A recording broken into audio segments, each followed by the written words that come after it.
so hard. I have so much trouble getting myself in their minds. You know? Like, anytime I try to predict them, they usually off.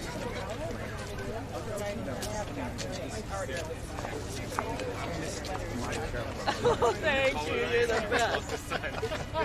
I'll put my Got a lot of numbers. We like to do in the press conference. No war. No son.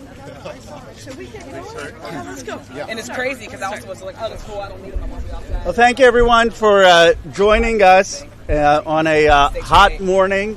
It shows the commitment that so many members have to this cause. We are here to have a very clear message, and that is that we cannot have another war in the Middle East.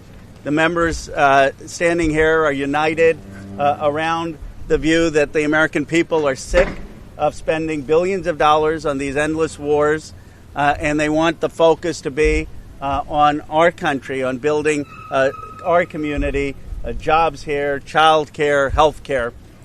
The War Powers Resolution that Massey and I introduced is still ripening. We expect that it will ripen by the middle of July, and then we hope that it will get a vote. We expect that it will get a vote.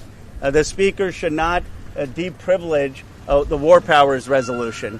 The reality is that if he deprivileges this War Powers Resolution, it's not just abdicating Congress's role on matters of Iran, it's actually abdicating Congress's role on any future war that a president could undertake, not just in the Trump term, but in terms after that. It would be an unprecedented abrogation of congressional power. So we expect that, like in past Congresses, the War Powers Resolution is considered privileged, and it should get a vote in middle of July. Now, the last point, we have so many speakers that I'm going to limit myself to 1 minute and then hear from our chair emeritus, and everyone else. But the fundamental point here is that we don't know what the strikes accomplished, but we do know a lot of the harm. Obviously, the public reports are the intelligence thinks that this just set back the nuclear ambitions by a few months. We need to understand what actually was even destroyed. And we know that some of the nuclear fuel was taken away from the Fordow site. And it has hardened the resolve in Iran to now race towards a nuclear weapon and sent that message to countries across the world. So you have a strike that is actually leading to more popular support now for the Iranian regime, that is leading Iran to declare victory, that is leading Iran to say they're not considering being in the NPT, that they're considering kicking out the IAEA inspectors. It's cost our country billions of dollars. It's put our troops at risk. It has made us more entrenched in the Middle East. And all of that doing something that the American people did not want. It is my view that the Democratic Party needs to clearly stand up against this war and take the mantle again of being the anti-war party, the party that stands up against wars of choice, against these endless wars in the Middle East. We have many, many co-sponsors, and I'm really honored and appreciate our chair, CPC chair, Greg Kazar, who's really jumped on this the minute that there were thoughts of strikes, and has rallied not just the Progressive Caucus, but the broader House Caucus to stand against the President's actions and demand a vote on the War Powers Resolution. Greg? Thank you very much. Good morning. I'm Greg Kazar. I represent the heart of Texas here in Congress. I'm proud to be chair of the Progressive Caucus, and I'd like to kick us off by thanking Congressman Khanna for your really clear leadership in these difficult times. And what Congressman Khanna ended on there, I think, is so important. Donald Trump promised so many of his voters prosperity, and that he would stay out of these sorts of wars of choice.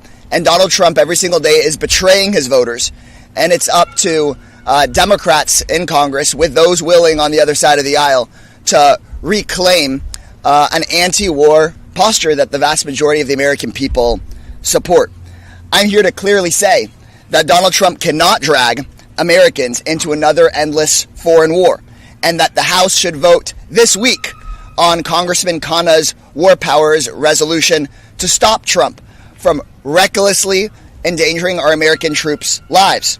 Like every other member of my generation, I have far too many classmates and friends who never came back from endless wars in the Middle East.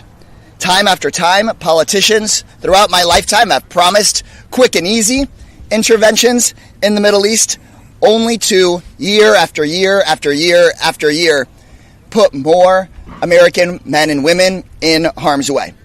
Enough. No more wars. No more spending billions of dollars for bombs while leaving only pennies for people.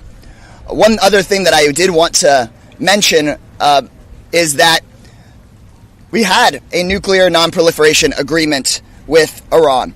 But in Trump's first term, he ripped up that nuclear deal, which was working, which is the only reason we're in this mess in the first place. Then, despite his promises of being a president who'd bring stability, he put a Fox News host in charge of the Pentagon. And then this last week, without the consent of Congress, he illegally struck Iran. So look, Trump's approach has failed, and progressives are helping rally our entire House Democratic Caucus to push through a war powers resolution like the one that Congressman Khanna so quickly authored. We had our Progressive Caucus meeting yesterday, and to a person, our members stood together and said, we need to move forward on this war powers resolution because we do not need any new wars of choice in the Middle East. Thank you so much, and I'm passing it along to our Chair Emerita, Pramila Jayapal.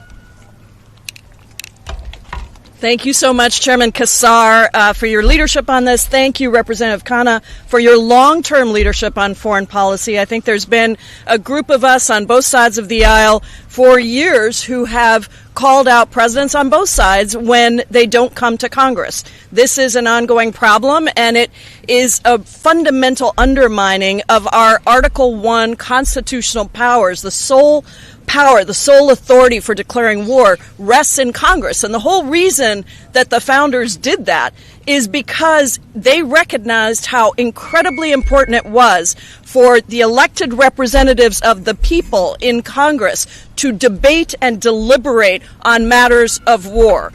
And so this is an undermining of constitutional powers, and it has been bipartisan. I hope it continues to be. I'm grateful to Representative Massey for co-sponsoring this bipartisan agreement.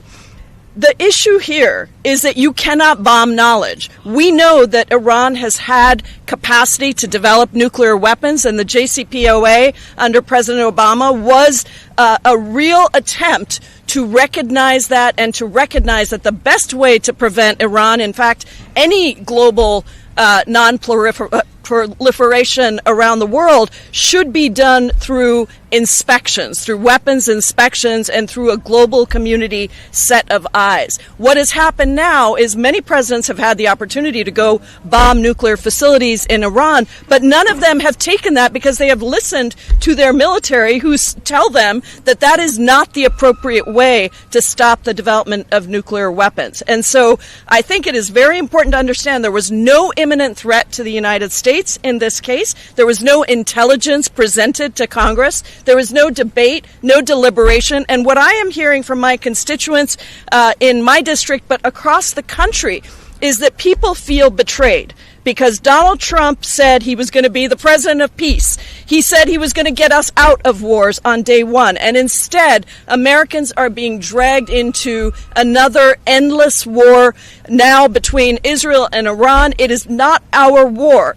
And we have other ways to deal with nuclear weapons. That is what we should be pursuing. That is why it is so important that we vote on this war powers resolution, and that the Republicans who have been there in other moments with Democratic presidents saying that Congress needs to be able to debate this, they should come back to us now. They should join us in making sure that we preserve the authority of Congress to declare war. We should be very clear that this has implications. These reckless, unconstitutional strikes that President Trump undertook have implications for us, not just in the short term, but in the long term. And if we should learn anything from Iraq, from Afghanistan, from Vietnam, Can we call 911? Somebody call 911. Wow, they're not even here. One time, where are the